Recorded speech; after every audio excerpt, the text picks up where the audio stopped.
राजस्थान में घटी। अब उस पर बात करनी बहुत जरूरी।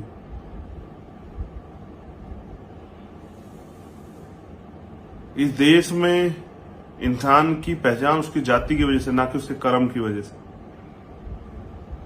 जालोर में जो हुआ, वो 9 साल का बच्चा जिसको ये भी नहीं पता था कि ऊंच नीच क्या होता है और जाति क्या होती है। जाति जन्म से होती है या कर्म से होती है या धर्म से होती है। उसको इसलिए पीटा गया क्योंकि उसका अपराध था, उसने मटकी छुई थी। जब मैंने वो पहली बार उस फोटो को देखा तो मैं सिहर गया। जब मैंने उसकी आवाज सुनी, जब उसके पिताजी उसको एम्बुलेंस में ले जा रहे हैं, उसको आवाज लगाते, कहते हैं कि अगर मेरी आवाज आ रही तो हेलो करके हाथ हिला। जब मैंने उसको देखा तो मैंने महसूस किया कि जिस बच्चे को 9 साल तक उसके माता पिता ने पाला होगा, आज उन पे क्या बीत रही होगी। उस माँ पे क्या बीत रही होगी जिसने अपनी सारी सुख सुविधाएं, अपनी सेहत,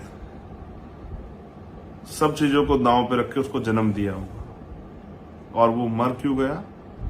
क्योंकि उसको वो जातिवाद की भेंट चढ़ा।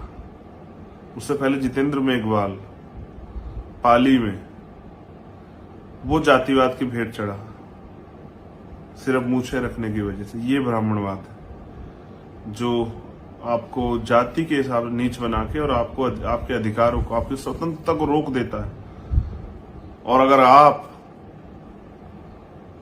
जो अधिक बुनियादी अधिकार संविधान ने आपको दिया, आप उनका पालन करना चाहो, उनको ग्रहण करना चाहो, उनका आनंद लेना चाहो, तो फिर कुछ लोगों की जातीयता को के दम्भ को जो है ठेस पहुंच जाती है और वो आपकी हत्या करने पर उतारू हो जाते हैं। मैंने एक धोखा मुख्यमंत्री राजस्थान अशोक गहलोत, जो कांग्रेस के मुख्यमंत्री, उन्होंने दिया जब जितेंद्र मेघवाल के परिवार के लिए उन्होंने समान न्याय की बात की। इसलिए मेरी उनसे उम्मीदें खत्म हुई क्योंकि वो झूठ बोलते हैं। लेकिन अब जब इंद्र कुमार की हत्या हुई, उसकी जान गई, 23 दिन तक मुकदमा नहीं लिखा गया, उल्टा दबाव बनाया गया उस परिवार पे। कल जब उनके परिवार के लोग चाहते थे कि उनको समान न्याय मिले जैसा कन्हैया के परिवार को मिला, ऐसा समान न्याय उनके साथ हो, और समाज के लोग भी चाहते थे, तो पुलिस ने उन लोगों को वहां पीटा। सबसे पहले बात करूंगा उसके पिताजी की। उसके पिता को पीटा, उसकी बुआ को पीटा, उसके पिता के भाइयों को पीटा, उसकी मां को पीटा। ये कांग्रेस की, राजस्थान की सरकार का न्याय। मैंने लिखा अपने ट्विटर हैंडल से कि न्याय मांगने पे चमड़ी दलितों की कैसे उधेड़ी जाती थी, ये आप अशोक गहलोत से सीखिए। और उसके पिता, उसके परिजनों को कैसे पीटा जाता है, कैसे न्याय की मांग करने। आपने देखा जाति व्यवस्था का कितना बड़ा असर है कि मुख्यमंत्री हिम्मत नहीं जुटा पाए पुरोहितों के खिलाफ कि वो जितेंद्र के परिवार की मदद करते हैं।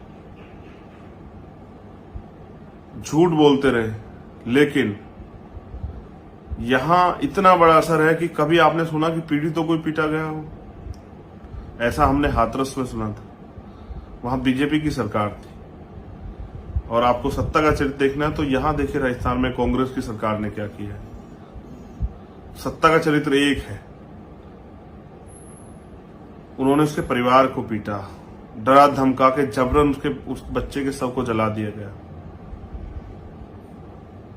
हमारे कार्यकर्ता वहां थे, मेरी उनसे बात हुई।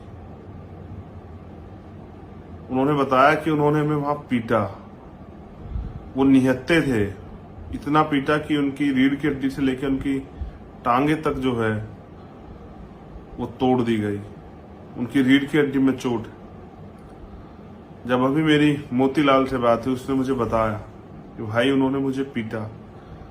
लेकिन जब वो मुझे पीट रहे थे तो मुझे आपकी एक बात याद आई जो आपने मुझे 21 जुलाई को राष्ट्रीय अधिवेशन में कही थी सब लोगों को, कि मुझे ऐसे कार्यकर्ता चाहें जो लाठी के आगे भागे ना, उसका डटकर सामना करें। फिर मैं भागा नहीं वहां से। उन्होंने मुझे खूब पीटा। उसके बाद गाड़ी में ले जाकर उन्होंने मुझे पीटा। जब मैंने विरोध किया तो उन्होंने मेरी पलकें उखाड़ने की कोशिश की, उन्होंने मेरी मूछें उखाड़ने की कोशिश की। अगर मैं इस बात पे मैं उनके साथ झगड़ा तो उन्होंने मेरे प्राइवेट पार्ट पे हमला किया, उन्होंने मेरे बाल खींचे, उन्होंने लाठी मेरे प्राइवेट पार्ट पे मारी, उन्होंने मुझे गालियां दी, भद्दी भद्दी गालियां दी, उन्होंने बाबा साहब को गालियां दी। और आप जानते हैं मैं झूठ नहीं बोलता। जब मेरी चंदा बहन से बात हुई तो उसने बताया कि भैया मेरी नाक पे चोट लगी, लेकिन हम नहीं भागे। लेकिन मुझे चंदा ने मुझसे कहा कि भाई मुझे दुख इस बात का नहीं कि मुझे चोट लगी, लेकिन उसके पिताजी को पीटा गया, उसकी माँ को पीटा गया, बहुत बुरी तरीके से पीटा गया, उनको डराया धमकाया गया। मैंने पूछा कि सब कैसे चला तुम लोग वहां थे, तो कहा कि पुलिस ने हमें उठा लिया और पुलिस ने सब जबरन जलवाया। हमने हाथरस में देखा तो हमने ये भी देखा कांग्रेस के सीनियर नेता वो लड़ रहे थे यहाँ उत्तर प्रदेश में कि नहीं ये अन्याय हुआ है, लेकिन जब वहां आपकी सरकार अन्याय करती है, जब वही जाति आपकी सरकार करती है, तब आपका दलित प्रेम कहां चला जाता है? तब क्यों आप अपने मुख्यमंत्री से जवाब नहीं मांगते, क्यों नहीं पूछते? एक और साथी, जब मैंने उनसे पूछा तो उन्होंने बताया कि उन्होंने हमें जानवरों की तरह पीटा। ये है न्याय के लिए आवाज उठाने का परिणाम, और ये है सेकुलर कांग्रेस की गवर्नमेंट राजस्थान की।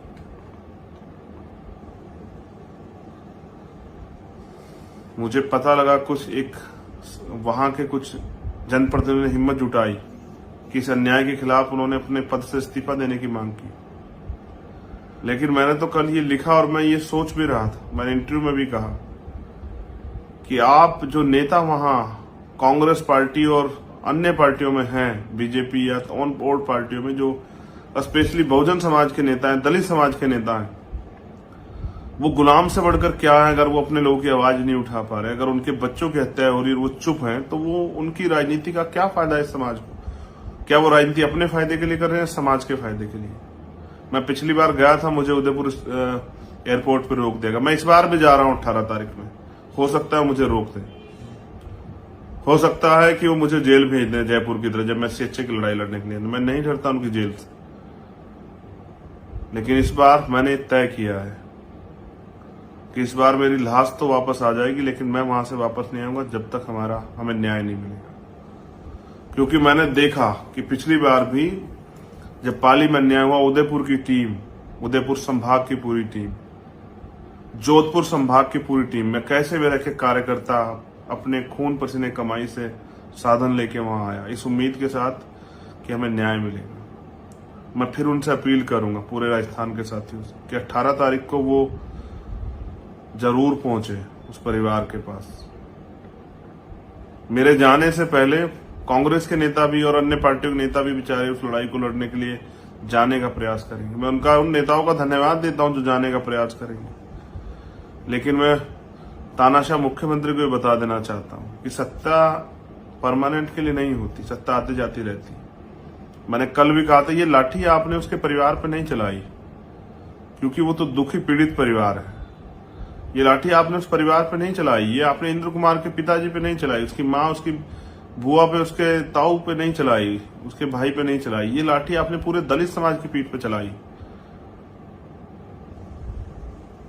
और इसका हिसाब जो है समय आने पे जरूर दिया जाएगा। सत्ता बदलेगी।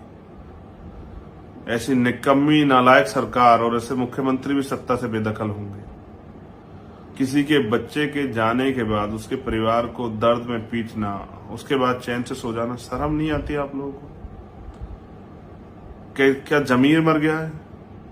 क्या सत्ता के आगे इतने लालची भेड़िए बन गए हैं कि ये भी भूल गए हैं कि इंसानों की जीवन की कुछ कीमत होती? क्या 5 लाख रुपए जो कीमत लगाई है मुख्यमंत्री ने दलितों की वहां पर ऐलान करके, क्या वो वापस ला सकते हैं 5 लाख रुपए में हमारे इंद्र कुमार?